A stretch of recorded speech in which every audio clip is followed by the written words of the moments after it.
മലപ്പുറവുമായി ബന്ധപ്പെട്ട് നമ്മൾ ഈ തദ്ദേശ തെരഞ്ഞെടുപ്പിൻ്റെ കാര്യം സംസാരിക്കുമ്പോൾ നേരത്തെ ഞാൻ ജമാഅത്തെ ഇസ്ലാമിയെ പരാമർശിച്ച് സംസാരിച്ചു. അതുപോലെ തന്നെ RSS വർഗീയ രാഷ്ട്രീയത്തെ പ്രതിനിധാനം ചെയ്യുന്ന പ്രശ്നങ്ങൾ ഏറ്റവും ശക്തമായി രാജ്യത്ത് തുറന്നു കാട്ടുന്ന സംസ്ഥാനമാണ് കേരളം.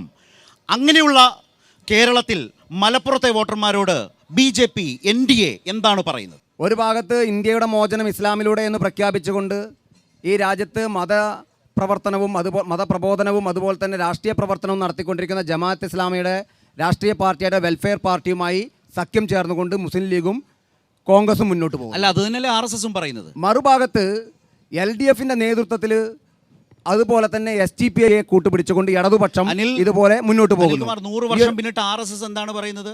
ഹിന്ദു രാഷ്ട്രം, അതിനുവേണ്ടി ഹിന്ദുത്വത്തെ മുന്നോട്ട് വെക്കുന്ന RSSും ആ സംഘപരിവാറും RSS രാഷ്ട്രീയത്തിൽ ഇടപെടാത്തൊരു സംഘടനയാണ്. കാഴ്ചപ്പാടാണ് പറഞ്ഞത്. അതിന്റെ രാഷ്ട്രീയ മുഖമാണ് BJP. ജമാഅത്തെ ഇസ്ലാമി അവരുടെ രാജനൈതിക രംഗത്ത് പ്രവർത്തിക്കുന്നത് ഭാരതീയ ജനതാ പാർട്ടിയാണ്.